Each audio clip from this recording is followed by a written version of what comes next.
here to answer your questions. If you wanted a specific new system, why didn't you ask for one? I'm acknowledging that we are on traditional Algonquin territory and that I'm here with our Parliamentary Secretary, Mark Holland, the member from Ajax. The mandate that the committee had outlined our request from them, which was recommend an alternative to first past the post, to recommend online voting and mandatory voting, whether or not that should move ahead, and also how do we determine whether or not any system has the broad support of Canadians. I'm thankful to the committee for the report that they've provided us with today. We're going to take it into consideration, and we'll be moving ahead with the next phase of our outreach. You say that you're thankful for the report and that you're going to read it, but you also say they didn't do their job, when in fact their job was to identify and conduct a study of alternative voting systems, not to identify a single alternative to first past the post. Why did you say that in the House? I'm thankful to the committee. They've worked really hard, and if anybody understands what it's like to tour this very vast country, it's me. If anybody understands what it's like to be away from your loved ones, your community, to experience jet lag, and to wait for your ears to pop, it's me. And while they've offered concrete recommendations on online voting and mandatory voting, they've not helped answer the hardest question of all, which is an alternative to first past the post. You asked them to identify and research different systems. You didn't ask them to come up with an alternative. And they have not provided us with a recommendation. Instead, they've offered us this, the Gallagher Index, a formula for Canadians to go out and determine. And what my NDP critic has also said is that it's now up to us to choose our own adventure. If we wanted to choose our own adventure, we would not have established a committee to do this work. Then what's the next step? If you say it's not up to us to choose, then are you saying that there will not be a reform? We are committed to this, and will continue to work on this. Canadians across the country, some have started to, and some will be receiving postcards in the mail by Monday. These postcards are an invitation to them to join the conversation about electoral reform, to help have a conversation about the values they'd like to see in the system. But the question is, will you change the system now that you don't have a recommendation from the committee? The committee, while they've not made a specific recommendation on an alternative to first past the post, have made recommendations on a variety of areas that we appreciate, like mandatory voting and online voting. We'll take that. They've also indicated that there is no perfect system, and if we're going to have this conversation with Canadians, it has to be through a value-based approach. We're going to take that recommendation, and that's what the next phase of our conversation with Canadians is about. Every Canadian household, all 15 million, are going to receive a postcard in the mail inviting them to be part of the conversation, and before we introduce any legislation to the House, we're going to make sure that we hear from as many Canadians as possible. Are you retaining at least a recommendation to have a proportionality principle in the new system? It is a recommendation that we are taking seriously, and we will continue this conversation with Canadians before we recommend a legislation in the House. And postcard, how people who don't have access to internet at home, poor people who don't, how do you get their answer? That's an excellent question. I come from a mixed rural riding, and I know that not every Canadian has access to the internet, and not every Canadian feels comfortable online. To that end, what the postcards will include is a telephone number for Canadians to call. Those in rural and remote communities that I've heard from clearly will have an opportunity to have their say in this conversation. And it's only on value and principles, so it's what exactly the committee did as a work. So are you not a bit redoing their work just to get the answer you want? This next phase of our outreach is complementary to the conversations that MPs have had with their constituents, to the work that Mark Holland and I have been doing, hearing from Canadians in every province and territory, to the committees, of course, itself. And we need to hear from as many Canadians as possible before we recommend a reform to our most basic, fundamental democratic process, and we're going to do that. It seems like what you want is the status quo, basically. Since the very first day I started on this mandate, I've been working on hearing from as many Canadians as possible and advocating for stronger democracy. As you heard the Prime Minister say yesterday, we continue to be committed to the commitment that we made during the election. We're thankful for the committee for the work that they've done to help try to move us forward, and we're not done talking to Canadians yet. Do you think it's a bit disingenuous or not? Will there be a new voting system in 2019? Because there's already concerns about a lack of time. You're launching a new consultation phase. Will you keep the Prime Minister's promise and have a new voting system for 2019? As I mentioned, we continue to stay committed to that promise. And the next leg of our consultations, which will go through the month of December, will allow Canadians one more opportunity to be part of this conversation, to make sure that the values that they feel are most important in a voting system, in their democracy, are represented in the final outcome. And we're going to take all the feedback we've received, including that of the committee, including MP town halls, and my own and Mark's consultations before we introduce legislation in the House. When will that legislation be tabled? When would that legislation be tabled? We hope to introduce legislation in the House this spring so that Elections Canada has the time it needs to implement those changes. Minister, why are you suggesting is that consultation going to be anonymous, or are Canadians going to have to identify themselves to participate in it? Thank you for that question. The next phase of our outreach is a new and digital initiative. It's not been done before, so what we're really careful about is ensuring that Canadians' privacy is respected. And so that whole process is guided by the Privacy Act, and we're asking Canadians about their values and the kind of democracy and electoral system they'd like, and not personal information that would identify them. Why are you suggesting I'm that they're thankful recommending? for the. Thank you, Laura. I'm thankful. And even one of your colleagues, or one of your Liberal colleagues' husbands, took to Twitter to complain about how rude it was.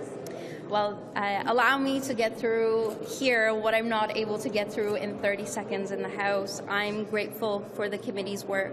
I know that they spent a lot of time on this. I also know that what they've come out with is consistent with what I've heard across the country, is that it's really difficult to find a consensus on electoral reform, but we're not done yet.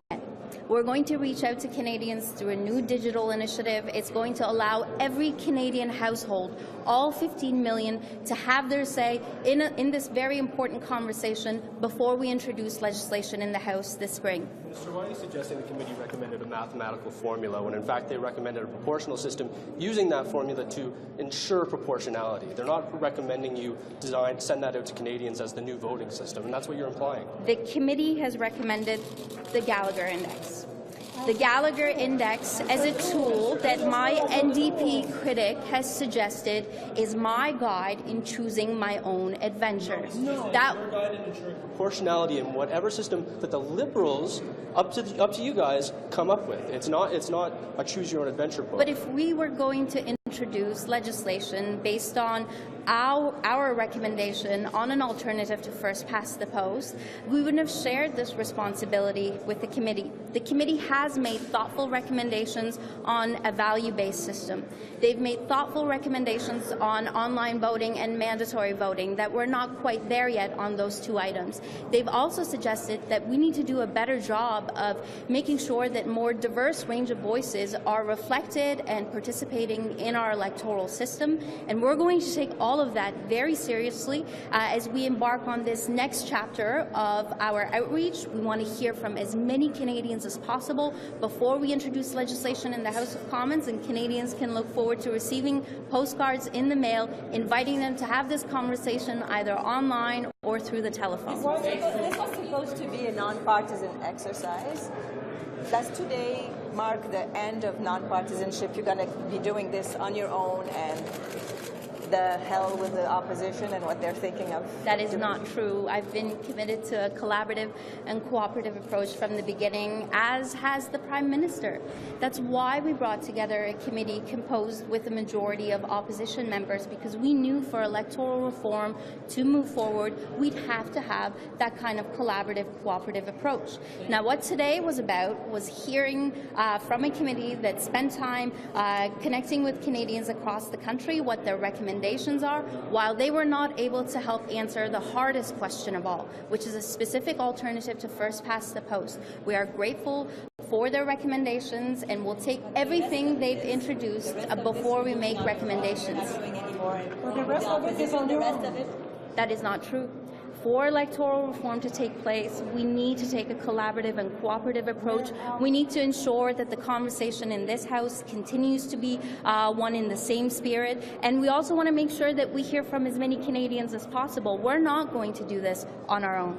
We've been clear about that. How do you keep the cooperative spirit when you're caricaturing their main recommendation? I'm simply showing to Canadians what we have received in the 348-page report on the most fundamental question we had asked this committee to help answer. We're thankful for their time. We're thankful for the concrete recommendations they've made on online voting, on mandatory voting. We agree that this conversation needs to continue with as many Canadians as possible, and that it has to be through a value-based approach, which is why we're going to continue the conversation by sending a postcard to 15 million households, so that when we make a recommendation to the House, it's not about us, it's about the voices of as many Canadians as possible. Why not the referendum? Work was useless then? I'm thankful for the time and the effort that the committee invested in this initiative. I know that they took time away from their constituencies, from their loved ones, and I'm going to take my time going through every single page of that 348-page report. But what the committee has shown in their report is that the conversation around electoral reform is not an easy one. What they have shown is what I've heard across the country, is that there is no consensus yet on an alternative to first past the post, which is why we're going to continue this conversation through a digital initiative that hasn't been done before, but we're hopeful that it will ensure that as many voices as possible are heard in this conversation before we make a recommendation to the House of Commons. You said repeatedly that you want a broad support before going ahead. Today in the House you said that the consensus we got is that there's no consensus. So I'm trying to understand what you mean by that. Are you saying that because even 12% cannot come up with a consensus, therefore there's no broad support, therefore there will not be a substantial reform? Is that what you're saying? What I'm saying is that the conversation on electoral reform is a complex one. What I'm saying is that what the committee has come back to is reflective of what we've heard across the country. Then what? And so now what we're going to do is to reach out to every Canadian household.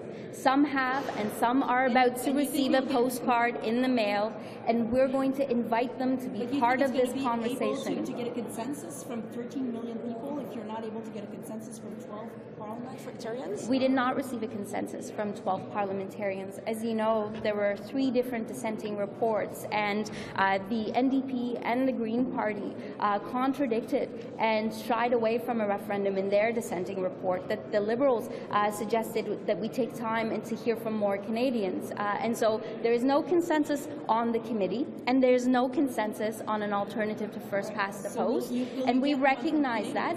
And the next phase of our approach is taking into consideration a key aspect of our work here. And it's the consensus that we've heard across the country, that for many Canadians, they'd like to be part of the conversation about how to strengthen their democracy, but they don't know where to begin.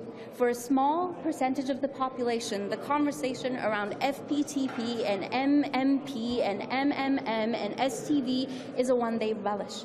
But for most Canadians, we've heard loud and clear is that we need to do a better job at enhancing a culture of engagement and to inform them, and that's exactly what this next phase of our initiative is going to do. Last question. Before 2019.